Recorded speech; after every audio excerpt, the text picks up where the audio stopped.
සම්මා සම්බුදු සරණයි. ඔබ නැවතත් ජයමග රූපවාහිනී නාලිකාවේ වෛශාඛ අභිවන්දනා පෝදා විකාශය සමගින් ඊයේ දිනේත් අද දිනේත් මේ දින පුරාවටම ජයමග රූපවාහිනී නාලිකාවේ වෛශාඛ අභිවන්දනා පෝදා විකාශය තුළින් නොයෙකුත් ආගමික වැඩසටහන් ඔබේ ජීවිතාවබෝධය වෙනුවෙන් සමීප කරන්නට ජයමග රූපවාහිනී නාලිකාවේ අපට හැකියාව ලැබුණා. එහි තවත් දිගුවක් ලෙස තවත් සුවිශේෂී ධර්ම දේශනාවකට ඔබව කැඳවාගෙන යන්නටයි මේ අප සූදානම් වන්නේ. ලෝවාසී සියලු දෙනාටම උතුම් තිලෝගුරු සම්මා සම්බුදු සුගත තථාගතයන්න් වහන්සේ දෙසෝ නිර්මල දහමේ සත්‍යතාවය එහි අපූර්වත්වය සහ යථාර්ථය මනාවට වැටහිමින් තිබෙන කාලයක්. වෙනදාට වෙසක් මංගල්‍යයන් සමරන මොහොතේ වෙහෙර විහාරයන් උවැසයන්ගෙන් පිරී ඉතරේ යනවා. මහමග දෙපස අපට වෙසක් තොරන් වෙසක් කූඩු ආදී නොයෙකුත් සැරසිලියංග අතිශය දකින්නට හැකියාව ලැබෙනවා. නමුත් මෙවර වෙසඟ තුල ජීවිතයේ අනිත්‍යතාවය නැවත නැවතත් සිහිපත් කරමින් ඔබ මම අප සියලු දෙනා සෞඛ්‍යාරක්ෂිතවයි මේ වෙසක් මංගල්‍ය සමරමින් සිටින්නේ. එනිසාම නිවසේ රැඳමින් මේ වෙසක් මංගල්‍ය බොහොම ගෞරවයෙන් සමරන ඔබ සියලු දෙනාට අත්වලක් වෙමින් ඔබට සුවිශේෂී ධර්මදේශනා මාලාවක්ම වෛශාඛ අභිවන්දනාව පෝදා විකාශය තුළින් සමීප කරන්නට අපට හැකියාව ලැබුණා. මීළඟ ධර්මදේශනාවටත් අපි සූදානම් වෙන මොහොතේ ධර්මදේශනාව පැවැත්වීමට අපට අනුකම්පාවෙන් මේ බිමට ඊටම ගෞරවයෙන් වැඩම කරවා ගත්තා රාමඤ්ඤනිකායේ අධිකරණ සංඝනායක රාජකීය පඬිත අවසරයි මහාචාර්ය අත්තංගනේ රතනපාල අපේ හාමුදුරන් වහන්සේව ඊටම ගෞරවයෙන් පාද නමස්කාර පූරකව අපේ හාමුදුරන් වහන්සේව පිළිගන්නා අතරේ අපට අනුකම්පාවෙන් ධර්මදේශනා පවත්වන්නට ඔබ වහන්සේට පාද නමස්කාර පූරකව ආරාධනා කරනවා. අවසරයි අපේ හාමුදුරනේ. සාදු සාදු සාදු. අද දවසේ අපේ හාමුදුරන් වහන්සේ විසින් දේශනා කරන ධර්මදේශනාව ජයමග රූපවාහිනී නාලිකාව ඔස්සේ ඔබට නැරඹීමට සදැහැති විකාශන දායකත්වය ගැන කටයුතු කරනවා. නාවල කිරිමණ්ඩල මාවතේ අංක 20 නිවසේ පදිංචි නදීරා විතානාරච්චි මහත්මිය ඇවද ඉතාම ගෞරවයෙන් සිහිපත් කරමින් ඔබට ආරාධනා කරනවා ධර්මදේශනය ශ්‍රවණය කරන්නට. සාදු සාදු සාදු. නමෝ තස් භගවතු අරහතෝ සම්මා සම්බුද්දස්ස නමෝ තස් භගවතු අරහතෝ සම්මා සම්බුද්දස්ස නමෝ තස් භගවතු අරහතෝ සම්මා සම්බුද්දස්ස ඉද භික්ඛවේ භික්ඛු සමාධි සම්බොජ්ජංගම් භාවේති විවේක නිස්සිතං විරාග නිස්සිතං නිරෝධ නිස්සිතං වොස්සග්ග පරිණාමින් අයං උච්චති භික්ඛවේ අසංකතගාමී මග්ගෝති. සත්පුරුෂ පින්වත්නි, කියා දීමට බලාපොරොත්තු වෙන්නේ බොජ්ජංග ධර්ම පිළිබඳව. බොජ්ජංග ධර්මවල සමාධි සම්බොජ්ජංගය පිළිබඳවයි අද දේශනාව පවත්වන්නට බලාපොරොත්තු වෙන්නේ. බුදුරජාණන් වහන්සේ නිවන් මගට අදාළව ධර්මාවබෝධයට අදාළව කාරණා 7ක් දේශනා කොට වදාළ සත්ත බොජ්ජංග ධර්ම කියලා. ඒ සත්ත බොජ්ජංග ධර්ම වැඩිමෙන් කෙනෙකුට පුළුවන්කම තියෙනවා නිර්වාණාබෝධයට පැමිණෙන්න. ඒක නිවන් මඟ හැටියට තමයි සඳහන් කරලා තියෙන්නේ.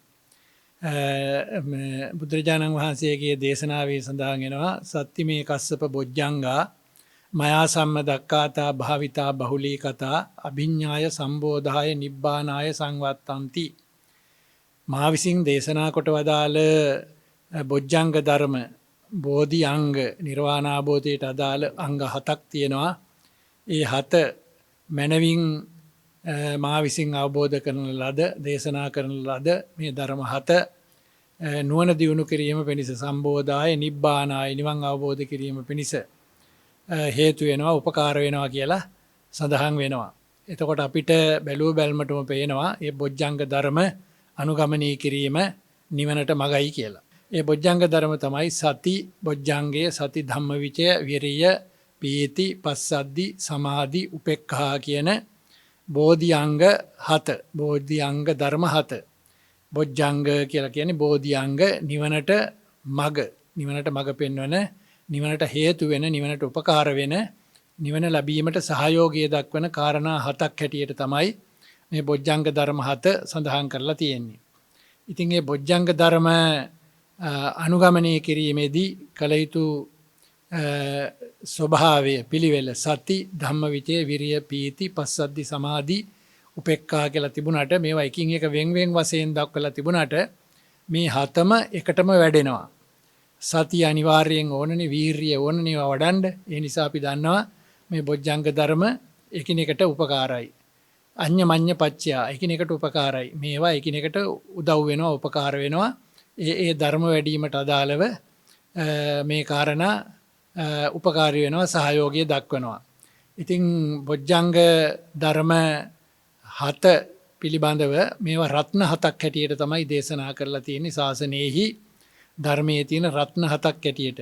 අදලිද්දෝති තං ආහු අමෝගන්තස්ස ජීවිතං. මේ රත්න 7 යම් කිසි කෙනෙකුට තියෙනවා නම් එයාගේ ජීවිතේ නොසිස්සූ ජීවිතයක්, දෙලිඳු නොවූ ජීවිතයක්, කියන්නේ සාර්ථක සම්පූර්ණ ජීවිතයක් කියලා සඳහන් කරනවා. මේ රත්න 7 යමෙකුට තියෙනවා නම්, යම් කිසි කෙනෙක් මේ රත්න 7 වඩනවා නම් ඒකේ ඇත්තගේ ජීවිතයේ සාර්ථකත්වයට උපකාර වෙන කාරණාවක්, ජීවිතයේ සම්පූර්ණ වීමට, ජීවිතයේ පෝෂණය වීමට, සමෘද්ධිමත් වීමට හේතු වෙන කාරණා 7ක් කියලා. ඉතින් මේ කාරණා 7 සමාධි සම්බොජ්ජංගය පිළිබඳව තමයි අද දවසේ පැහැදිලි කරලා දෙන්න බලාපොරොත්තු වෙන්නේ. සමාධි සම්බොජ්ජංගය දේශනා කරන බුදුරජාණන් වහන්සේ මේක අසංකතගාමී මග්ග හැටියට, නිවන් මගක් හැටියට කෙලින්ම දේශනා කරලා පැහැදිලි කරලා තියෙනවා. මේක විවේක නිස්සිතං, විරාග නිස්සිතං, නිරෝධ නිස්සිතං, වොස්සග්ග පරිණාමින් අයං උච්චති භික්කවේ අසංකතගාමින් මග්ගෝ, අසංකතගාමී මග්ගෝ. මේක නිවනට කෙලින්ම සසර දුකින් නිදහස් වීමට අදාළ මාර්ගයක්ය මේ සමාධි සම්බොජ්ජංගය. ඒතර සමාධි කියන වචනේ තේරුම තමයි තැම්පත්කම, සමාහිත බව. සමාහිත බව කියන්නේ හිතේ තැම්පත් බව. තැම්පත් බවක් සිතකට අවශ්‍යයි ධර්මයේ අරමුණු කරන්න. වික්කිත්ත චිත්තෝ නේකග්ගෝ සද්ධම්මං නච පස්සති. අපස්සමානෝ සද්ධම්මං නිරයංසෝ නමුංචති. නිරයෙන් මිදෙන්නේ නැහැ. කියන්නේ වික්කිත්ත චිත්තෝ නේකග්ගෝ, වික්ෂිප්ත සිත, එකඟ නොවූ සිත ඇති කෙනාට සද්ධම්මං නච පස්සති, සද්ධර්මය අරමුණු කරන්න බෑ. සද්ධර්මය නොවසන, ශ්‍රවණේ නොකරන, අනුගමනය නොකරන කෙනාට නිරයෙන් මිදෙන්න බෑ. මේ ගාථාවේ තේරුම. එතකොට ඒකෙන් අපිට පැහැදිලි වෙනවා සද්ධර්මය අරමුණු කරන්න සිතක මේ සමාහිත බව, තැම්පත් බව, එකඟ බව, සමාධිය අනිවාර්ය අංගයක් හැටියට ඒ කාරණාවෙන් පැහැදිලි වෙනවා. එතකොට බුදුරජාණන් වහන්සේ දේශනා කොට වදාළ සෑම දේශනාවකම, නිර්වාණ අවබෝධයට අදාළව දේශනා කළ සෑම දේශනාවකම සමාධිය ඇතුළත් වෙනවා. දැන් අපේ මූලික ප්‍රතිපදාව දක්වන සීල සමාධි ප්‍රඥා කියන ඒ විමුක්ති මාර්ගයේදීත් සමාධිය දෙවෙනියට දක්වනවා, සීල සමාධි ප්‍රඥා. ඒතර සීලයක පිහිටන්ට ඕන, සීලේ පතිට්ඨාය නරෝ සපඤ්ඤෝ චිත්තම් පඤ්ඤංච භාවයන් ආතාපි නිපකෝ බික්ඛු සෝ ඉමං විජිතයේ ජටං.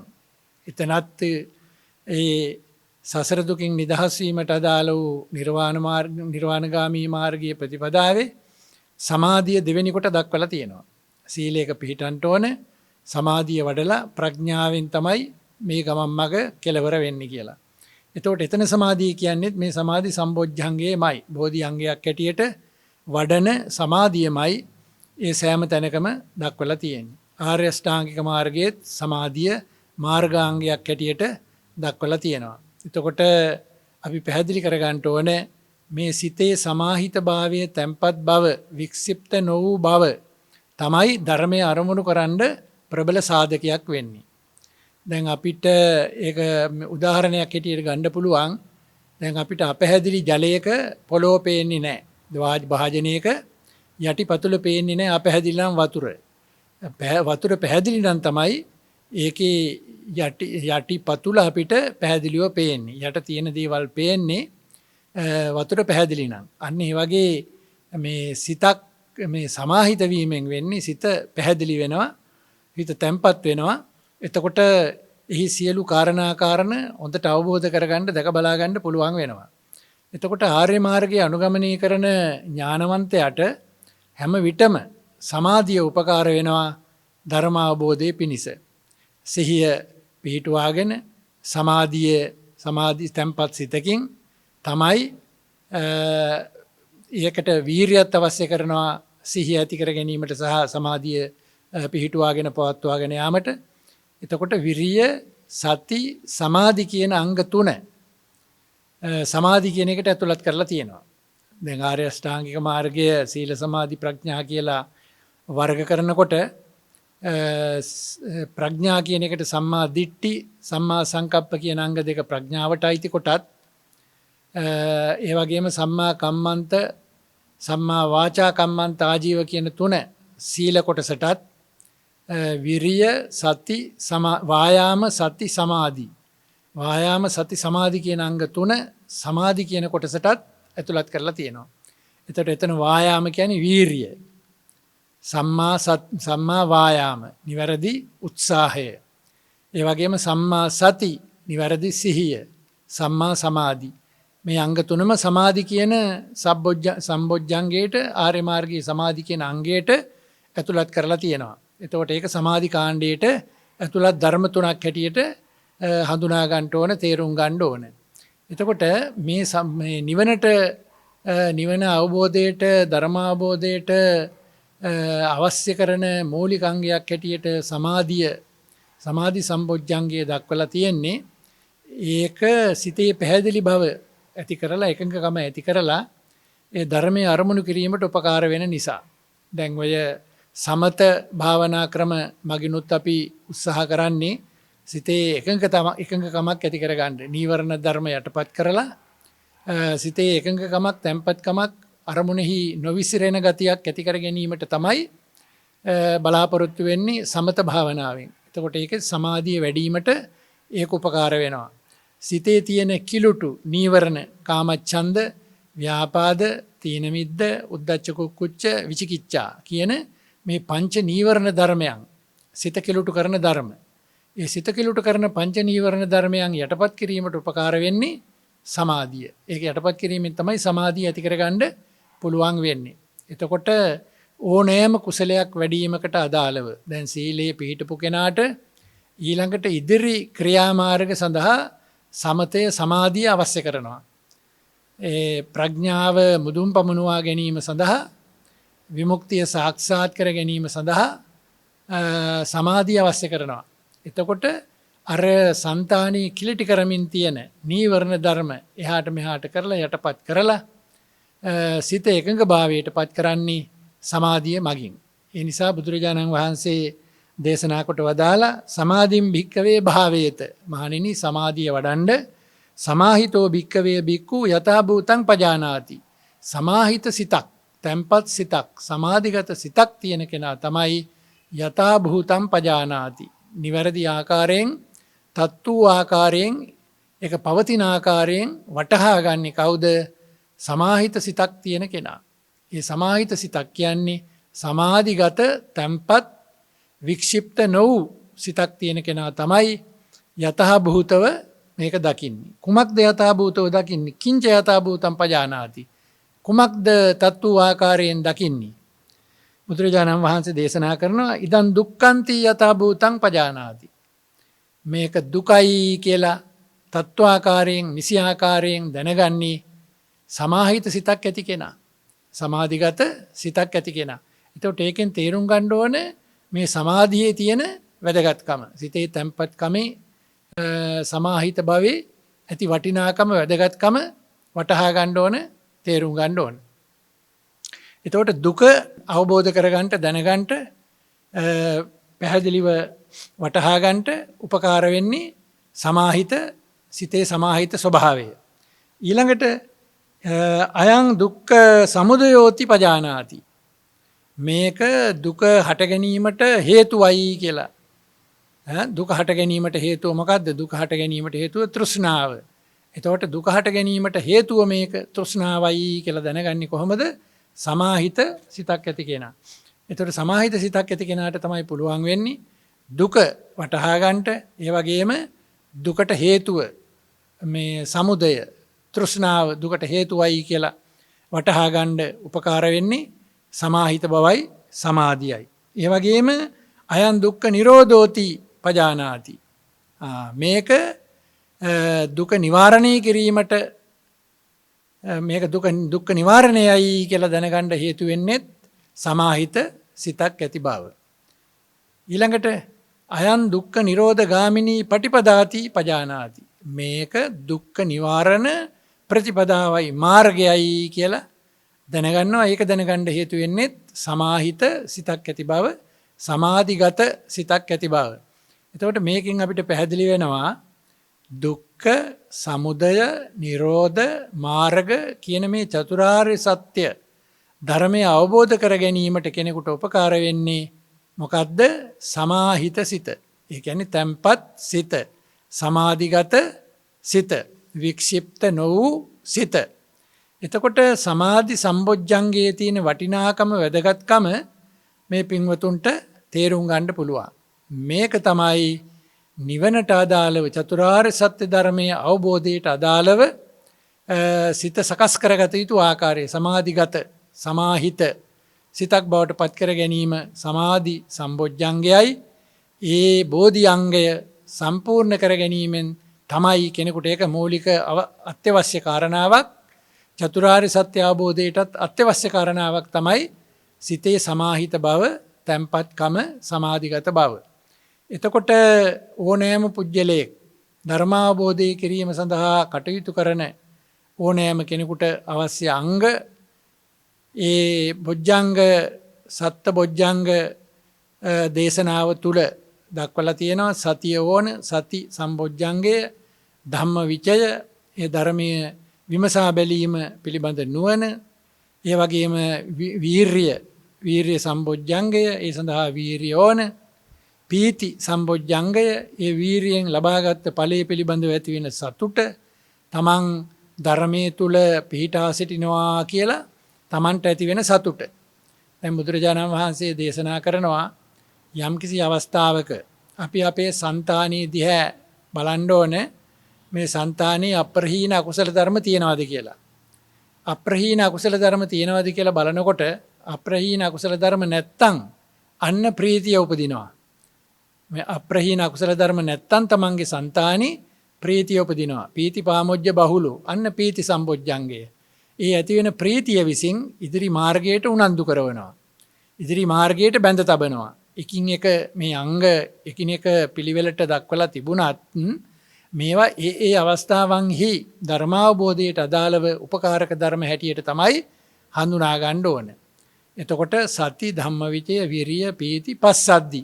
ඒ ප්‍රීතිය ඇතිවීමෙන් සිතේ සංසිඳීමක් ඇති වෙනවා. කෙලෙසුන්ගේ සංසිඳීමක් ඇති වෙනවා. තමන් ධර්ම මාර්ගයට පැමිණ සිටිනවා. තමන්ගේ කෙලෙසුන් ක්‍රමානුකූලව දුර්වල වෙනවා, යටපත් වෙනවා, වියකී යනවා, ඉවත් වේගෙන යනවා කියලා සංසිඳීමක් ඇති වෙනවා. ඒ සංසිඳීමත් එක්ක තමයි සමාධිය හිතේ ඇති වෙන්නේ. සමාහිත බව, තැම්පත් බව ඇති වෙන්නේ සංසිඳීමත් එක්ක. ඊළඟට උපේක්ෂාව.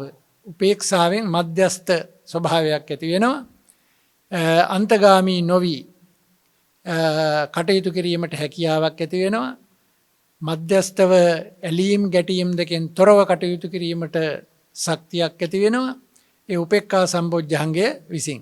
එතකොට මේ විදිහට මේ බොජ්ජංග ධර්ම 7 එකිනෙකට උපකාර වෙමින්, එකිනෙකට සහයෝගය දක්වමින්, එකිනෙක ශක්තිමත් කරමින් කටයුතු කරන බව පැහැදිලි වෙනවා. ඒ බොජ්ජංග විස්තර කරන ක්‍රමයට, විස්තර කරන අවස්ථාවන් වල විස්තර කරන ක්‍රමයට අපිට පැහැදිලි වෙනවා මේ බොජ්ජංග ධර්ම එකිනෙකට උපකාරයි කියලා. එකක් තව එකකට උපකාර වෙනවා. ඒක දියුණු මාර්ගයේ දියුණු වෙන්න. මේ තමන්ගේ సంతానගත පුහුණුව දියුණු වෙන්න උපකාර වෙනවා එකිනෙකට ඒ ධර්ම වැඩිම නිසා. එතකොට සමාධිය මූලිකවම අවශ්‍ය කාරණාවක් බව පේනවා. සමාධිය ශක්තිමත් වීමෙන් තමයි ප්‍රඥාව සම්පූර්ණ වීමට උපකාර වෙන්නේ. එතකොට සමාධි සම්බොජ්ජංගය ඉදිරි බොජ්ජංග ධර්ම වලට, ඒ බොජ්ජංග ධර්ම 7ටම උපකාර වෙනවා වගේම අවසාන අවබෝධය සඳහා සකල ක්ලේශයන් ප්‍රහීන කිරීම සඳහා අදාළ ප්‍රඥාවටත් උපකාර වෙන්නේ සමාධියමයි.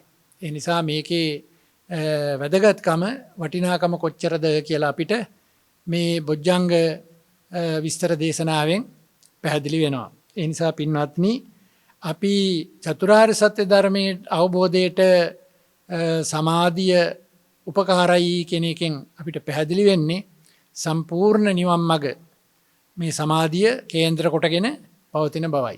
ඒ තැන්පත්කමක් නැත්තම් ඒ ධර්මයේ නිසියාකාරව වටහා ගැනීමට හෝ අවබෝධ කර ගැනීමට පුළුවන්කමක් නැති නිසා. ඒ නිසා අපි උත්සාහ කරන්න ඕන මේ සමාධිය මේ ක්‍රමානුකූලව සිතේ දියුණු කරන්න. ඒ දියුණු කිරීම තුළින් ධර්මාබෝධයට ශක්තිමත් පදනමක් ඇති කර ගන්න. දැන් අතන සඳහන් කළා මම වික්කිත්ත චිත්තෝ නේකග්ගෝ සද්ධම්මං නච පස්සති. වික්ෂිප්ත වූ සිතක් ඇති කෙනා ධර්මයේ දකින්නේ නැහැ. අපස්සමානෝ සද්ධම්මං. ධර්මයේ නොදකින කෙනා දුක්ඛාන පරිමුංචති. දුකින් නිදහස් වෙන්නේ නැහැ. ඒ කියන්නේ දුකින් නිදහස් වෙන්න නම් ධර්මයේ දකින්න ඕන. ධර්මයේ දකින්න නම් තැම්පත් සිතක් තියෙන්න ඕන. සමාධිගත සිතක්, සමාහිත සිතක් තියෙන්න ඕන. එතකොට මේකෙන් අපිට පැහැදිලි වෙනවා සමාහිත සිත දුකින් මිදීම සඳහා අත්‍යවශ්‍ය සාධකයක් හැටියට පේනවා, හඳුනා ගන්න ඕන. එතකොට අර චතුරාර්ය සත්‍ය අවබෝධ කිරීමට අදාළවත් එකිනෙකට දුක්ඛ, සමුදය, නිරෝධ, මාර්ග කියන චතුරාර්ය සත්‍ය එකින් එකට වෙන වෙනම සඳහන් කළා. ඒකට මේ සමාධියේ තියෙන අවශ්‍යතාවය, සමාහිත සිතක ඇති අවශ්‍යතාවය, යතහ භූතං පජානාති. යතහ භූත කියන්නේ තත්වාකාරයෙන් නිසියාකාරයෙන් දැක ගැනීමට, දැන ගැනීමට අදාළ කරන සමාහිත බව සමාධියෙන් ඇති කරනවා කියලා. එතකොට සමාධි සම්බොජ්ජංගයෙන් බුදුරජාණන් වහන්සේ පැහැදිලි කරන්නේ මේ සමස්ත විමුක්ති මාර්ගයට චතුරාර්ය සත්‍ය ධර්මයේ කියනකොට ඒකේ ආර්ය අෂ්ටාංගික මාර්ගයත් ඇතුළත් වෙනවා. ඒ ධර්මාබෝධයට යන ගමනේදී මේ සමාධියේ තියෙන අදාළ බව, උපකාරක බව, සහයෝගී බව තමයි මේ බොජ්ජංග, මේ සමාධි සම්බොජ්ජංගයෙන් පැහැදිලි කරලා තියෙන්නේ. එතකොට බුදුරජාණන් වහන්සේ වදාළ මේ ආර්ය මාර්ගයේහි දුක්ඛ, සමුදය, නිරෝධ, මාර්ග කියන චතුරාර්ය සත්‍ය ධර්මයේ තුල අන්තර්ගත දුක්ඛ නිරෝධ ගාමිනී පටිපදා ආර්ය සත්‍ය කියන නිවන් මඟ, ආර්ය අෂ්ටාංගික මාර්ගය තුල සමාධිය බොජ්ජංග ධර්මයක් හැටියටත් ආර්ය මාර්ගයේ සාර්ථක කිරීමට අදාළ ඒ සිතේ අවශ්‍ය කරන තැන්පත්කම, සමාහිත බව දියුණු කරන අංගයේ හැටියටත් සමාධියේ වැදගත්කම අපි වටහා ගන්න ඕන. එතකොට මේ ආර්ය අෂ්ටාංගික මාර්ගය සම්මා දිට්ඨි, සම්මා සංකප්ප, සම්මා වාචා, සම්මා කම්මන්ත, සම්මා ආජීව, සම්මා වායාම, සම්මා සති, සම්මා සමාධි. එතකොට මං කිව්වා අංග 8න් අවසාන 3 සමාධි කාණ්ඩයට අයිති කියලා. වායාම, සති, සමාධි කියන 3. එතකොට අපේ සිතේ ඇති වෙන පාපී ධර්ම යටපත් කරගන්න, ඒ කියන්නේ අකුසල චේතනා නැවත උත්පාදනය නොවෙන්න අපි ධෛර්යය ගන්නවා, වීරිය වඩනවා, උත්සාහ කරනවා. ඒ වගේම ඒ සිතේ වික්ෂිප්ත භාවය නැතිකරන්න සිහිය උපදවාගෙන කටයුතු කරනවා. එතකොට මේ අංග 3 විසින් විශාල කාර්යභාරයක් ඉටු කරන බව පේනවා. මේ අංග 3 අනිකුත් සියලුම අංගවලට මූලාධාර වෙනවා, උපකාරක වෙනවා. වායාම, සති, සමාධි. එතකොට අවසාන අංගයේ හැටියට දක්වලා තියෙන්නේ සමාධි. සීල, සමාධි, ප්‍රඥා කියලා එනකොට සමාධිය මැදට එනවා. සීලයේ පදනම හැටියටත්, සමාධිය මධ්‍ය කාරණාව හැටියටත්, ප්‍රඥාව අවසාන ප්‍රඥාවෙන් විමුක්ති මාර්ගය සාක්ෂාත් කිරීමත් කියන ආකාරයට ප්‍රඥාවකට දක්වලා තිබුණාට සමාධිය මේ සෑම කාරණයකටම උපකාරක ධර්මයක් හැටියට සම්පූර්ණ ප්‍රතිපදාව තුළ, සම්පූර්ණ තමන්ගේ ප්‍රතිපදා මාර්ගය තුළ විශේෂ අවශ්‍ය කාරණාවක් හැටියට, මාර්ගාංගයක් හැටියට ක්‍රියාත්මක වෙන බව පේනවා. එතකොට මේ සමාධිය ඇති කර ගැනීමට අදාළ වෙන්නේ සිතේ තැන්පත් බව ඇති කර ගැනීමයි. සිතේ තැන්පත් බව ඇති කර ගැනීමට අදාළව බුදුරජාණන් වහන්සේ දේශනා කොට වදාළ ක්‍රියාමාර්ග ආනාපාන සති ආදී භාවනා ක්‍රම. ඒකට ඒ භාවනා සිත පුහුණු කිරීමට අදාළ භාවනා ක්‍රම උගන්වලා තියෙනවා. සිහිය මත තමන්ගේ හුස්ම මත සිහිය පිහිටුවාගෙන ඒ ආනාපාන සති භාවනා වැඩීමෙන් සිතේ කර්මුණක පිහිටුවා ගැනීම හරහා ඒ ප්‍රථම අධ්‍යාන, ද්විතීය අධ්‍යාන, තෘතීය අධ්‍යාන, චතුර්ථ අධ්‍යාන කියන ධ්‍යාන මට්ටමට තමන්ගේ හිත දියුණු කරගන්න පුළුවන්. හිතේ මට්ටම ශක්තිමත් මට්ටමක් ඇති කරගන්න පුළුවන්. ඒ මට්ටම මත පිහිටලා දැන් ප්‍රථම අධ්‍යානයේදී කියනවා විවිච්ඡේව කාමේහි විවිච්ඡ අකුසලේහි ධම්මේහි සවිතක්කං සවිචාරං විවේකජං පීතිසුඛං ඒ විදිහට දක්වලා තියෙනවා. ඒ කියන්නේ කාමයන්ගෙන් වෙන්ව අකුසල ධර්මයන්ගෙන් වෙන් වූ තත්වයක් තමයි මේ ප්‍රථම ධාන අවස්ථාවේදී ඇති වෙන්නේ. එතකොට ඒක සමාධිය දියුණු වීමේ ප්‍රථම අවස්ථාව.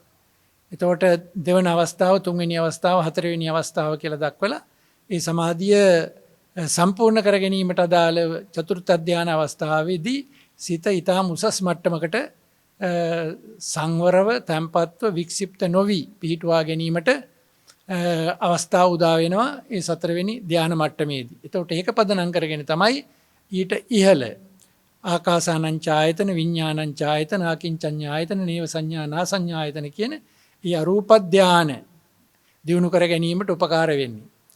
මේ මූලික ධාන හතර හරහා ඇති කරගත්ත සමාධිය ශක්තිමත් බලයක් හැටියට උපකාර වෙනවා මේ අරූප ධාන වැඩිම ආදී අවස්ථාවන් වලට. එතකොට ඒක සිතේ යම්කිසි දියුණු මට්ටමක් හැටියට තමයි තේරුම් ගන්න ඕන. එතකොට මේ දියුණු මට්ටම තමයි සමාධි කියලා සඳහන් කරන්නේ හිතේ තැම්පත් බව. එතකොට හිතක තැම්පත් බව පිළිබඳව සඳහන් කරනකොට තැම්පත් බවක් නැතිව කිසිම ධර්මයක් අරමුණු කරන්න බැරි බවත් දැනගන්න ඕනේ. ඒක තමයි ඒක මූලික අවශ්‍යතාවක් හැටියට සඳහන් කරලා තියෙන්නේ.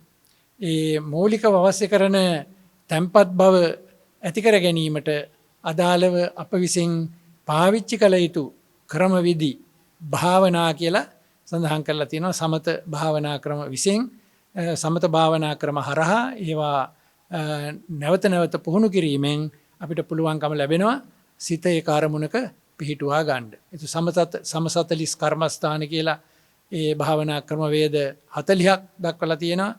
එතකොට ඒ භාවනා එකින් එක වැඩිම හරහා ඒ කියන්නේ සිත පුහුණු කිරීම මේ භාවනාවට අදාළව ඒ කර්මස්ථානයේ සිත පුහුණු කිරීමයි කරන්නේ. ඒ සිත පුහුණු කිරීමෙන් සිත යම්කිසි මට්ටමකට දියුණු කිරීමක් ඇති කරනවා. ඒකේ මූලික අවස්ථාවන් වලට අපි සමත කියලා කියනවා. ඒක විදර්ශනාවට වඩලා අනිත්‍ය දුක්ඛ අනාත්ම වශයෙන් මෙනෙහි කරලා විදර්ශනාවට වඩලා ප්‍රඥාව සම්පූර්ණ කරන්න පුළුවන් වෙනවා. එතකොට ඒක විදර්ශනාවටත් පදනමක් වෙනවා සමතය සමාධිය. ඒ සමතයෙන් ඇති කරගන්න මේ සමාධි ස්වභාවය සිතේ තැම්පත් ගතිය උපකාර වෙනවා ප්‍රඥාව සාක්ෂාත් කිරීමට. එතකොට ඒ ආර්ය මාර්ගයේහි සීල සමාධි පඤ්ඤා කියන අංග තුන යටතේ සමාධියට ලැබෙන තැන, සිතේ තැම්පත්කමට ලැබෙන තැන. දැන් අපි පෞද්ගලික ජීවිතයේදී වුණත් ජීවිතය සාර්ථක කර ගැනීමට අදාළව සිතකේ සංවරකම තියෙන්න ඕන. ඒ අසංවරකම, වික්ෂිප්ත භාවය, අපැහැදිලිකම, අවුල් සහගතකම පෞද්ගලික ජීවිතයක අඩාල බවටත් හේතු වෙනවා. ඒ වගේම ලෝකෝත්තර ඒ මාර්ගය අවබෝධ කිරීමට අදාළ ප්‍රතිපදා මාර්ගයේදී සමාධිය, තැම්පත්කම විශාල උපකාරකයක් වෙනවා. එතකොට මිනිස්සෙකුගේ ජීවිතයේ ධර්මානුකූල ජීවිතයක හැඩගැස්මට අදාළව සමාධිය කොයි ආකාරයකද ලෞකික ලෝකෝත්තර වශයෙන් උපකාර වෙන්නේ කියලා අපි මේ ධර්ම සිද්ධාන්තය හරහා වටහා ගන්න ඕන. එතකොට සාමාන්‍ය ජීවිතයේ කෙනෙකුට තමා විසින් කළ යුත්ත නොකළ යුත්ත හොඳ නරක දෙක වටහා ගැනීමට හිතේ තැම්පත්කම ඕන. ඒ හිතේ තැම්පත්කම නැත්තම් අපිට මේ හිතේ නිරවුල්කම නැත්තම් පිරිසිදුකම නැත්තම් පැහැදිලිකම නැත්තම් අපිට ඒක හොඳ නරක හෝ මග නොමග පැහැදිලි කරගන්නට පුළුවන් කමක් නැහැ. ඒක තමයි සමාධිය සෑම ධර්ම සිද්ධාන්තයකදීම උපකාරක ධර්මයක් හැටියට සඳහන් කරලා තියෙන්නේ. හිතේ තැන්පත්කම අත්‍යවශ්‍ය අනිවාර්ය අංගයක් හැටියට. එතකොට වික්ෂිප්ත වූ සිතකින් ධර්මය අරමුණු කරන්න බෑ කියලා සඳහන් කරන්නේත් සමාධී අවශ්‍යතාවයමයි එතනත් අවධාරණය වෙන්නේ. ඒ නිසා පින්වත්නි අපි ඒ සිත තැන්පත් කිරීමට අදාළ භාවනා ක්‍රම අපේ ජීවිතේ පුහුණු කරන්න ඕන. එතකොට අපිට ලෞකික ජීවිතයේ සාර්ථකත්වයේ ඇති කර ගැනීමටත් ඒක උපකාර වෙනවා. නිතර මේ සිහිය විකල් නොවී තියාගන්න, විකෘති නොවී තියාගන්න වගේම තමන්ගේ එදිනදා ජීවිතයේ කටයුතු අතපසු කර නොගෙන නිවැරදි ආකාරයට ඒ ජීවිතය හැඩගස්වා ගැනීමට සාර්ථකත්වයට පත් කර ගැනීමට අදාළවත් අපිට සමාධිය සමාහිතකම හිතේ තැන්පත් බව උපකාර වෙනවා.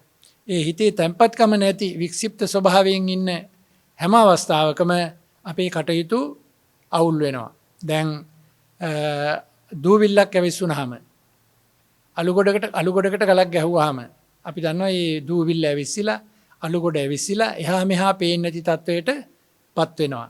ආපහු ඒ ඇවිස්සිච්ච ගතිය තැම්පත් වුණාම ජලය ඉහළ හරි යම් කිසි ක්‍රමයකට ඒ දූවිලි ඇවිස්සීමේ ගතිය තැම්පත් වුණාම ඔන්න පැහැදිලිව එහා මෙහා බලන්න පුළුවන්. එතකොට ඒ ආශ්‍රයෙන් ඒ කාරණා හරහා අපිට පේනවා මේ තැම්පත්කම මේ වික්ෂිප්ත නොවූ ස්වභාවය සිත කෙනෙකුගේ ලෞකික ජීවිතයේ සාර්ථකත්වයට වගේම ලෝකෝත්තර ඒ මාර්ගාංග අනුගමනය කරමින් ඒ නිර්වාණගාමී ප්‍රතිපදාව සාර්ථකව පවත්වාගෙන යාමට සමාධිය සමතය තැන්පත් බව කොච්චර උපකාරකද අදාළද කියලා අපිට පැහැදිලි වෙනවා, පේනවා, තේරුම් ගන්න ඕන. ඒ නිසා තමයි බුදුරජාණන් වහන්සේ සමාධිය මාර්ගාංගයක් හැටියට සමාධිය බොජ්ජංග ධර්මයක් හැටියට දේශනා කළේ. බොජ්ජංග ධර්ම 7 සමාධිය කියන බොජ්ජංගයට විශේෂ ස්ථානයක් හිමි වෙන්නේ ඒ සමාධිය නැතුව සමාධියෙන් තොරව චිත්තේකාග්‍රතාවයෙන් තොරව ධර්මය අවබෝධ කිරීමට පුළුවන් කමක් නැති හින්දා ඒ ධර්ම මාර්ගය සාක්ෂාත් කර ගැනීමට සමාධියේ තියෙන අනිවාර්ය අවශ්‍යතාවය නිසා. ඒ නිසා අපි ඒ සමාධියේ ස්වභාවය හොඳට හඳුනාගෙන ඒක වඩන ආකාරය පැහැදිලිව කියන්නේ හිතේ සමාහිත බව ඇති කර ගැනීමට අදාළ අරමුණු හඳුනාගෙන ඒ කියන්නේ සමසතලිස් කර්මස්ථාන කියලා තමන්ගේ චරිතයට අනුකූලව ගැලපෙන කමඨහන තෝරාගෙන ලබාගෙන ගුරු උපදේශයකින් ඒ කමඨහන මෙනෙහි කිරීමෙන් සිත ඒකාග්‍රතාවයට පත් කරගෙන ඒ ඇති කරගත් ඒකාග්‍රතාවය දියුණු කොටගෙන ඒ ධර්මය සාක්ෂාත් කර ගැනීමට අදාළ ශක්තිය පුහුණුව ඇති කර ගැනීමට උත්සාහ දරන්න ඕන. එතකොට මේක බොජ්ජංග ධර්මයක් හැටියටත් මාර්ගාංගයක් හැටියටත් නිවන් මගේ අත්‍යවශ්‍ය සීල සමාධි ප්‍රඥා කියන ත්‍රිවිධ ශික්ෂාවේ අංගයක් හැටියටත් ඒ සෑම තැනකම යෙදීමෙන් අපිට පැහැදිලි වෙන්නේ සමාධිය නිර්වාණගාමී ප්‍රතිපදාවේ අනිවාර්ය අංගයක් බවයි. ඒ නිසා පින්වත්නි ඒ සමාධි සම්බොජ්ජංගයේ බෝධි අංගයක් හැටියට අවබෝධයට අදාළ උපකාරක අංගයක් හැටියට මේ හඳුනාගෙන ඒක වැඩිම ඒ සමාධියේ වැඩිම හරහා සිත ක්‍රමක්‍රමයෙන් දියුණු තත්වයට පත් කර ගැනීමට අපිට පුළුවන්කම ලැබෙනවා. අර මා මුලින් සඳහන් කළ හැටියට ඒ ධාන හරහා මාර්ගාංග හරහා නිර්වාණ අවබෝධයට සමාධිය උපකාරක පදනම් ධර්මයක් හැටියට ඒකට පිහිට වෙන උපකාරක ධර්මයක් හැටියට හඳුන්වන්න පුළුවන්. ඒ නිසා බුදුරජාණන් වහන්සේ දේශනා කොට වදාළ මේ සමාධි බොජ්ජංගය කෙනෙකුගේ ජීවිතයට මෙලොව ලෞකික ජීවිතයේ සාර්ථකත්වයට වගේම ධර්මාබෝධය ලබා දෙන කෙලෙසුන් දුරු කිරීමට අදාළ හිතේ පැහැදිලි තැන්පත් ස්වභාවයක් ඇති කරලා ඒ මට්ටමේ සිත පවත්වාගෙන ධර්මය අරමුණු කිරීමට සුදුසු පරිසරයක් ගොඩනැගීමට සමාධිය වැඩිම මේ උපකාරයි කියන කාරණාව පිළිබඳව අපි හොඳින් අවබෝධ කරගන්න ඕනේ. මේකට අසංකතගාමී මග්ගං කියලා තියෙන්නේ නිවන් මඟ. කෙලින්ම නිවන් මඟට උපකාරක ධර්මයක් හැටියට තමයි සමාධිය දක්වලා තියෙන්නේ. එතකොට ඒක යථාභූත කියන්නේ තත්ත්ව ආකාරයෙන් දැකීමට චතුරාර්ය සත්‍ය ධර්මයන්හි දක්වන දුක තත්ත්වාකාරයෙන් දැකීමට දුකට හේතු වෙන සමුදය කියන්නේ තෘෂ්ණාව දුකට හේතු වෙන කාරණාවයි කියලා අවබෝධ කර ගැනීමට ඒ වගේම ඒ දුක්ඛ නිරෝධය තෘෂ්ණා නිරෝධය දුක්ඛ නිරෝධයයි කියලා තේරුම් ගැනීමට ඒ දුක්ඛ නිරෝධයට අදාළ ආර්ය ශ්‍රාංගික මාර්ගය අනුගමනය කිරීමට සමාධිය ප්‍රබල සාධකයක් හැටියට උගන්වලා තියෙනවා දක්වලා තියෙනවා අප විසින් හඳුනා ගන්න ඕන. එතකොට මේ ආර්ය මාර්ගයේ ගමන් කරන කෙනෙකුට මේ සමාධියේ තියෙන ආර්ය මාර්ගයේ වැඩිවීමට සමාධියේ තියෙන මේ උපකාරය කොයිතරම්ද කියලා ඒකේ තියෙන වැදගත්කම කොයිතරම්ද කියලා වටිනාකම කොයිතරම්ද කියලා හඳුනා ගන්න පුළුවන්. එතකොට මේ ආර්ය මාර්ගයේ දක්වන අංග 8 සම්මා දිට්ඨියේ පටන් සම්මා සමාධිය දක්වා ඒ සෑම මාර්ගාංගයකම සමාධිය ප්‍රබලව ක්‍රියාත්මක වෙන්න ඕන. සමාධිය ක්‍රියාත්මක වීමෙන් තමයි ඒ තැන්පත් වූ සිත දිගටම පවත්වාගෙන යාමට පුළුවන් වෙන්නේ. එසේ නොමැතිනම් ඒ තැන්පත් සිතක් දිගටම පවත්වාගෙන යාමට පුළුවන් කමක් ඇති වෙන්නේ නැහැ. තැන්පත් සිතක් දිගටම පවත්වාගෙන යාමට නම් සමාධිය සෑම මාර්ගාංගයක් සමගම ක්‍රියාත්මක වෙන්න ඕන. දැන් අපි දන්නවා යහපත් වැඩක් කරන්න ගියාම ඒකට අදාළව සිතේ එකඟකමක් තියෙන්න ඕනේ. ඒ එකඟකම නැත්තම් ඒ යහපත් කටයුත්ත කරන්න බෑ.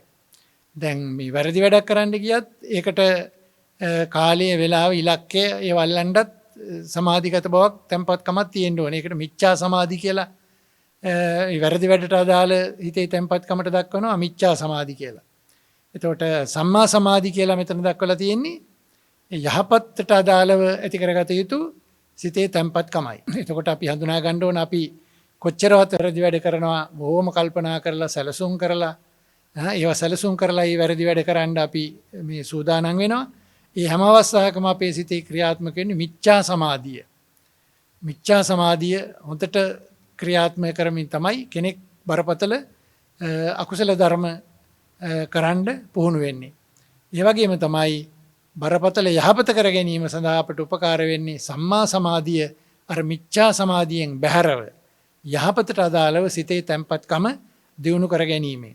ඒ නිසා මේ කාරණා එකින් එක පැහැදිලි කර ගැනීමේදී සම්මා සමාධියේ තියෙන වටිනාකම සමාධිය බෝධි අංගයක් හැටියට කියන්නේ නිර්වාණගාමී ප්‍රතිපදාවට උපකාරක ධර්මයක් හැටියට ඒ වගේම ආර්ය අෂ්ටාංගික මාර්ගයේ නිර්වාණගාමී ප්‍රතිපදාවේ අංගයක් හැටියට ඒ වගේම ත්‍රිවිධ ශික්ෂාවේ අංගයක් හැටියට ඒ වගේම සමාධිය වෙනම වැඩිම සමත විපස්සනා ආදී භාවනා ක්‍රම වඩන අවස්ථාවන් වල සිතේ ඇති වෙන සමාධිය ඒ ධාන උපදවා ගැනීමට අදාළව සිතේ ඇති වෙන සමාධිය ආදී වශයෙන් සමාධිය විවිධ වශයෙන් කොටස් කරලා වර්ග කරලා දක්වලා තියෙනවා ඒ සිතේ ඇති වෙන මට්ටම් වල ස්වરૂපේ හැටියට. එතකොට අපි හඳුනා ගන්න ඕන සමාධිය ක්‍රමානුකූලව දියුණු කරගෙන ගොස් ඒකේ මේ අන්තිමට මස්තක ප්‍රාප්ත තත්වයට පත්වීමෙන් තමයි අපිට පුළුවන් වෙන්නේ ඒ නිර්වාණ අවබෝධය කරන ප්‍රඥාවට අදාළ පසුබිම සපයන්න. ඒ පසුබිම සපයන්නේ සමතේ සමාධිය විසින්. ඒක තමයි ප්‍රඥාවට උපකාරක ධර්මයක් හැටියට සමාධි බොජ්ජංගය දක්වලා තියෙන්නේ. එතකොට බුදුරජාණන් වහන්සේ මේ බොජ්ජංග ධර්ම රෝග නිවාරණයට අදාළවත් මේ අපිට නිර්දේශ කරලා තියෙනවා. රෝග නිවාරණයට අදාළවත් බොජ්ජංග ධර්ම නිර්දේශ කරලා තියෙනවා.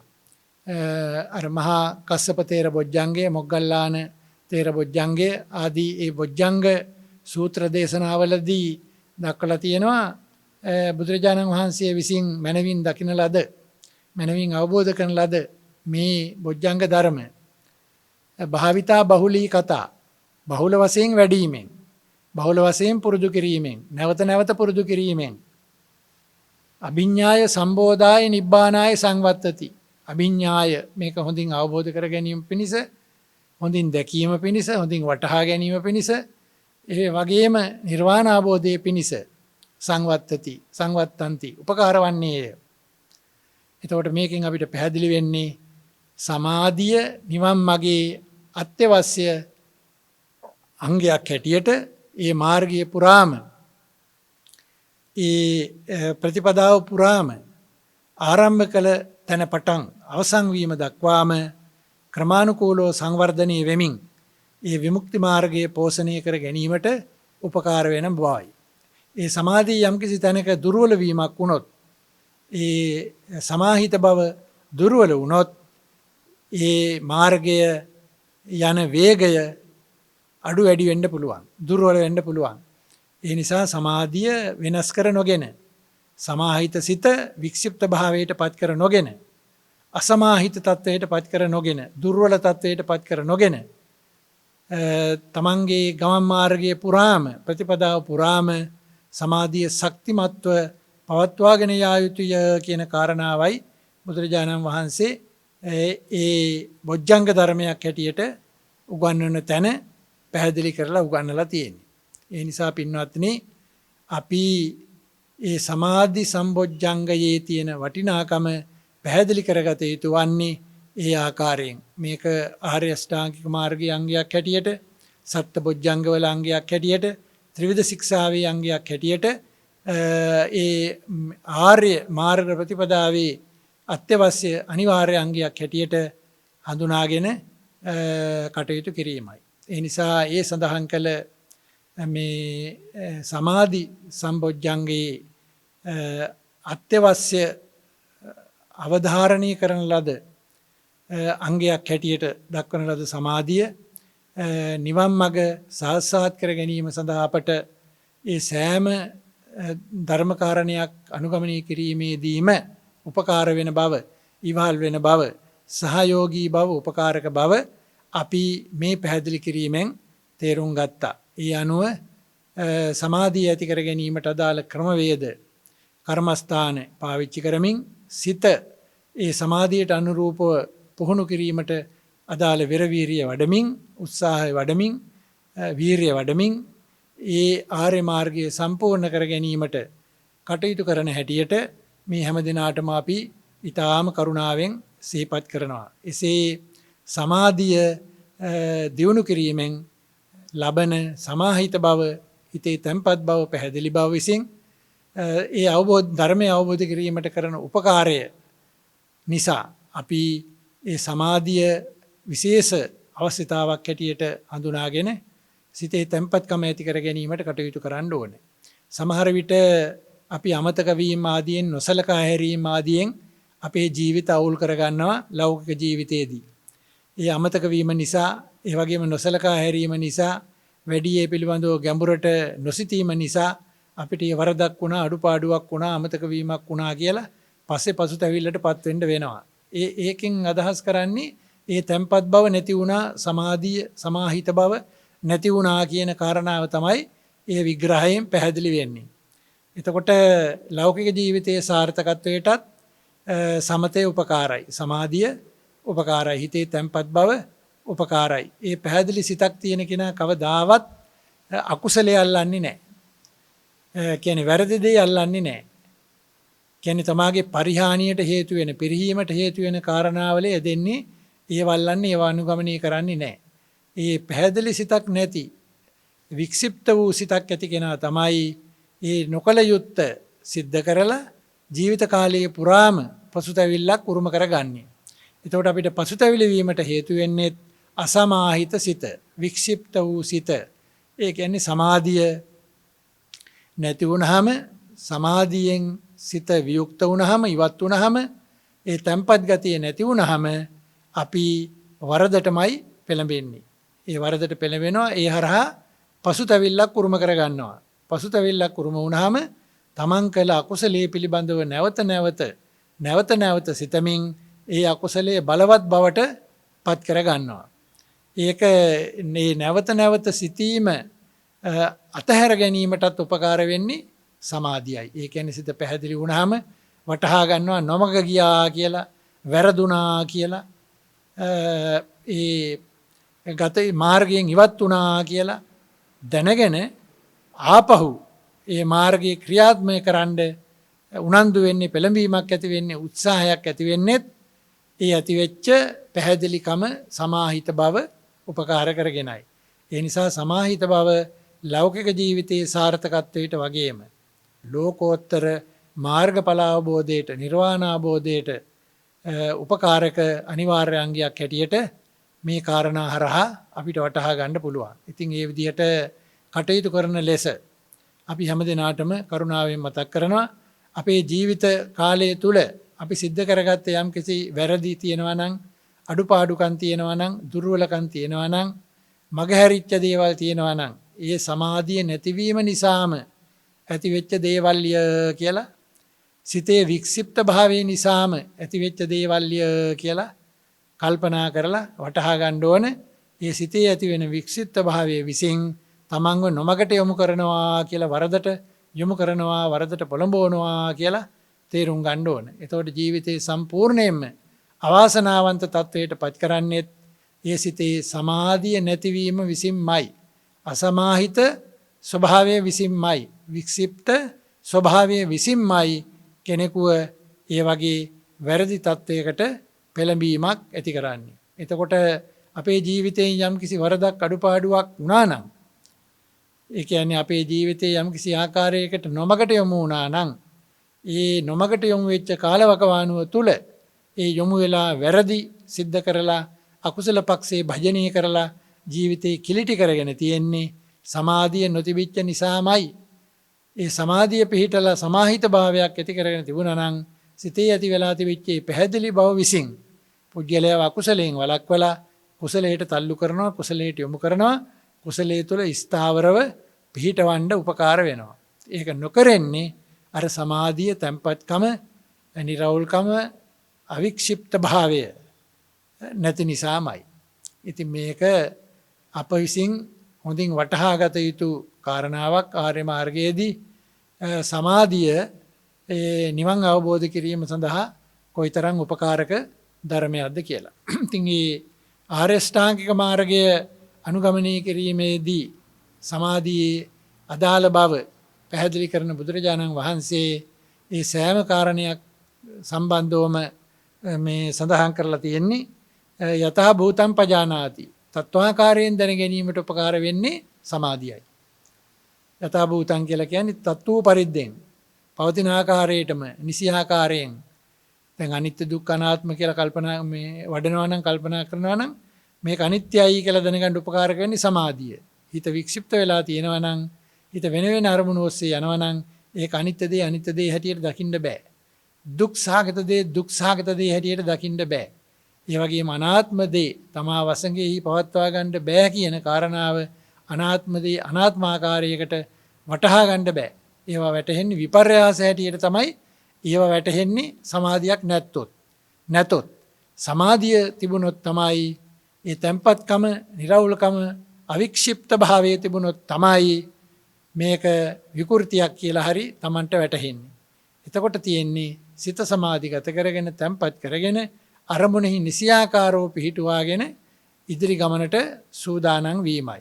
ඉතින් ඒ නිසා මේ දේශනාවෙන් අපිට පැහැදිලි වෙන්නේ සමාධියේ තියෙන උපකාරක භාවය, වටිනාකම, මාර්ගාංගයක් හැටියට, බොජ්ජංග ධර්මයක් හැටියට, නිවනට උපකාරක ධර්මයක් හැටියට සමාධිය කොයිතරම් ප්‍රබල ලෙස පුද්ගලයාට බලපානවද කියන එක තමයි මේ විග්‍රහයන්ගෙන්, මේ කාරණාවලින් අපිට පැහැදිලි වෙන්නේ. ඒ නිසා පින්වත්නි, අපි හැම කෙනාම උත්සාහ කළ යුතු තිබෙනවා ඒ සමාධිය කියලා දක්වන පැහැදිලිභාවයේ සිතේ අඛණ්ඩව පවත්වාගෙන යන්න. ඒක බැහැර වුණොත් එහෙම නිකන් අන්ධකාරයට ගමන් කළා වගේ වෙනවා. ඒකෙන් බැහැරවීම හරහා අන්ධකාරයට ගමන් කළා වගේ වෙනවා.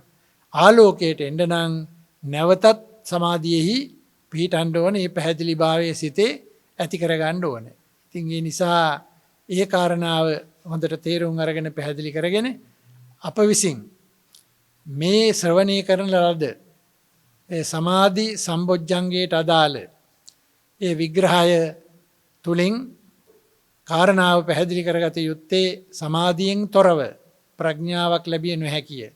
ඒ කියන්නේ සිතේ තැන්පත්කමක් නැතුව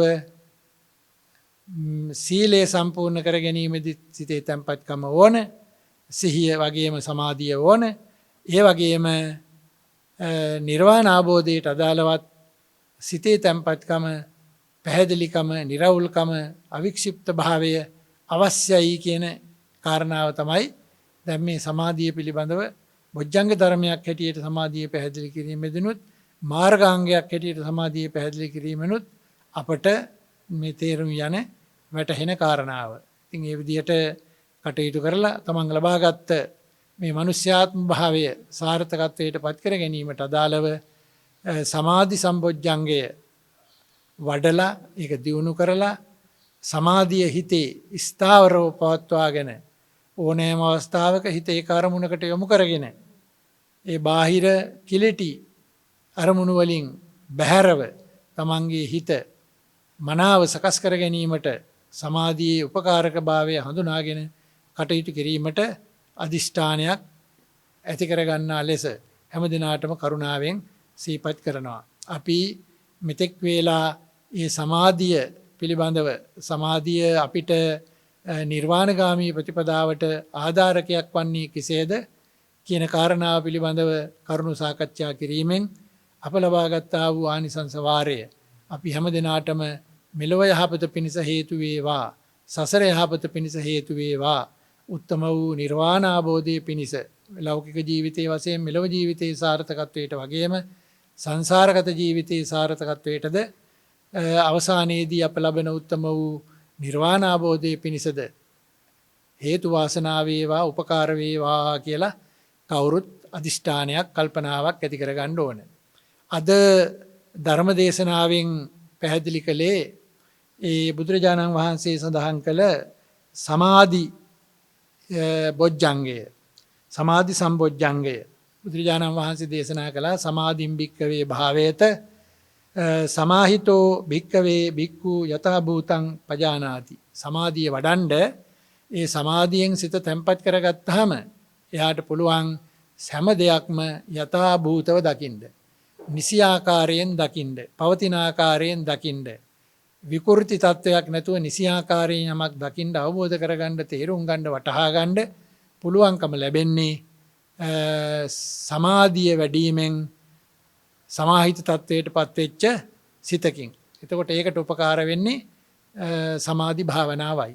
එතකොට ඒ විදිහට සමාධි සම්බොජ්ජංගේ වැඩිමෙන් සිත සමාධිගත කිරීමෙන් චතුරාර්ය සත්‍ය ධර්මයත් යථා භූතාකාරයට දකින්න පුළුවන්. ඉදන් දුක්ඛන්ති පජානාති, අයං දුක්ඛ සමුදයෝති පජානාති, අයං දුක්ඛ නිරෝධෝති පජානාති, අයං දුක්ඛ නිරෝධගාමිනී පටිපදාති පජානාති. ඒ විදිහට මේක දුක හැටියට දුක්ඛ සත්‍ය හඳුනා ගන්නවා, දුක්ඛ සමුදය හඳුනා ගන්නවා, දුක්ඛ නිරෝධය හඳුනා ගන්නවා, දුක්ඛ නිරෝධගාමිනී පටිපදාව හඳුනා ගන්නවා. අංග 8කින් යුක්ත ආර්ය මාර්ගය.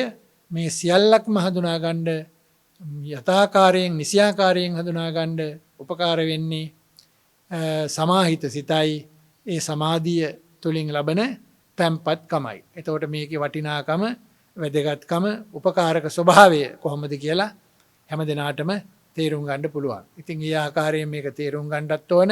ඒ වගේම හිතේ සමාධිය දියුණු කරගන්න කටයුතු කරන්නත් ඕන. ඊයේ භාවනා අරමුණු ඔස්සේ, භාවනා කර්මස්ථාන ඔස්සේ සිතේ කර්මුණක දියුණු කර ගැනීමට ක්‍රියා කිරීමෙන් ඒ సంతానගත සියලුම ක්ලේශ ධර්මයන් ඉවත් කරලා උත්තම වූ නිර්වාණ අවබෝධය ලබන්නට ආර්ය මාර්ගය තුල ශික්ෂණයටපත් වෙන්න හැම දිනාටම සමාධියේ උපකාරක ස්වභාවය කොහොමද කියලා තේරුම් අරගෙන වැඩ කරන්න මේ ධර්ම දේශනාව උපකාර වෙයි කියලා අපි කල්පනා කරනවා. ඒ විදිහට මේ කියලා දුන්නු කාරණා හොඳින් මනමින් වටහාගෙන ඒක අනුගමනය කරලා සංසාරගත දුක් ගෙවන් කොට ලබන උත්තම වූ නිර්වාණ අවබෝධය පිණිස මේ හැම දිනාටම මේ ධර්ම දේශනා ධර්ම ශ්‍රවණමේ ආනිසංසයේ උපකාර වේවා කියලා අපි ප්‍රාර්ථනා කරනවා. ආකාසට්ඨා ච බුම්මට්ඨා දේවා නාග මහිද්దికා පුඤ්ඤන්තං අනුමෝදිත්වා චිරං රක්칸තු ශාසනං. ආකාසට්ඨා ච බුම්මට්ඨා දේවා නාග මහිද්దికා පුඤ්ඤන්තං අනුමෝදිත්වා චිරං රක්칸තු දේශනං. ආකාසට්ඨා ච බුම්මට්ඨා දේවා නාග මහිද්దికා පුඤ්ඤන්තං අනුමෝදිත්වා චිරං රක්칸තු මම් පරං. ධර්ම ශ්‍රවණී කිරීමෙන් ලබාගත් ආනිසංස වාරය හේතු කොටගෙන හැම දිනාටම උත්තම වූ නිර්වාණ අවබෝධයම සසර දුකින් අත මිදීම ලබන උත්තම වූ නිර්වාණ අවබෝධයම ලැබේවා කියලා අපි ආශිර්වාද කරනවා. පින්වත්නි, අද ධර්ම දේශනාවේ දායකත්වයේ දරන්නේ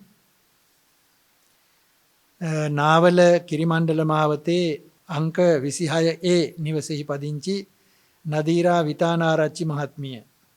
නාවල කිරිමණ්ඩල මාවතේ අංක 26A නිවසේ පදිංචි නදීරා විතානාරච්චි මහත්මිය තමයි අද ධර්ම දේශනාවේ දායකත්වයේ දරන්නේ.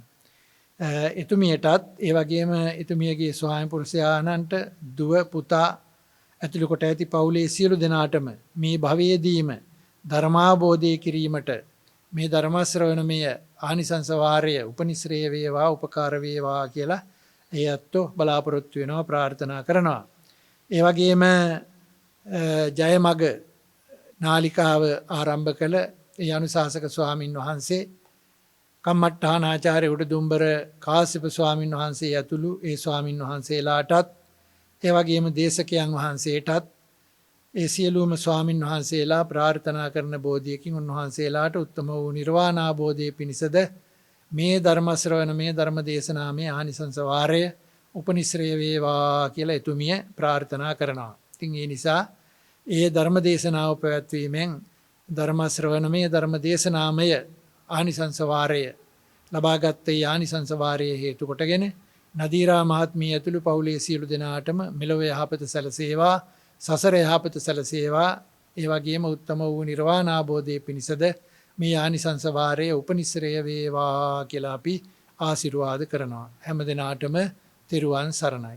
ලොව පහළ වූ ශාස්ත්‍රූවරයාණන් වහන්සේලා අතරේ සුගත තථාගතයන්න් වහන්සේ ශ්‍රේෂ්ඨතම ශාස්ත්‍රූවරයාණන් වහන්සේ බව මේ වන විට අපට පසක් වේ හමාරයි. ලොව අනිත්‍යතාවය අපට එය තවදුරටත් සනාථ කරනවා. සියලු දේ අනිත්‍ය වග සිහිපත් කරමින් සිටින මොහොතක ඒ උතුම් ධර්මය අපට ශ්‍රවණය කරන්නට සලස්වමින් ඒ උතුම් ධර්මය අපව පෝෂණය කරන්නට ලබා දුන්නා වූ අප වෙනුවෙන් දේශනා කළා වූ රාමඤ්ඤනිකායේ අධිකරණ සංඝනායක රාජකීය පඬිත අවසරයි මහාචාර්ය අත්තංගනේ රතනපාල අපේ හාමුදුරන් වහන්සේට පාද නමස්කාර පූර්වකව ස්තුතිවන්ත වෙනවා. සාදු සාදු සාදු. තවත් චිරාත් කාලයක් අපේ හාමුදුරන් වහන්සේට මේ උතුම් ආගමික ශාසනික මෙහෙවරේ දෙන්නට දීර්ඝායුෂ සම්පන්නිය ප්‍රාර්ථනා කරන අතරේ අදවසේ ධර්මදේශනාව ඔබට සමීප කරන්නට සදැහැතේ විකාශන දායකත්වය ගැන කටයුතු කළ නාවල කිරිමණ්ඩල මාවතේ අංක 20 නිවසේ පදිංචි නදීරා විතානාරච්චි මහත්මියරද අපි පුණ්‍ය අනුමෝදනා කරනවා. මේ උතුම් පින්කම ඔබට සමීප කරන්නට සදැහැති විකාශන දායකත්වයේ බාරගෙන කටයුතු කිරීම වෙනුවෙන් රැඳී සිටින්න ජයමග රූපాయන නාලිකාව ඔබට සමීප කරන වෛශාඛ අභිවන්දනා පෝදා විකාශය සමගින් තවත් අපූර්ව වැඩසටහන් රාශියකින් ඔබට සමීප වන්නට අප සෝදානම්. තෙරුවන් සරණයි.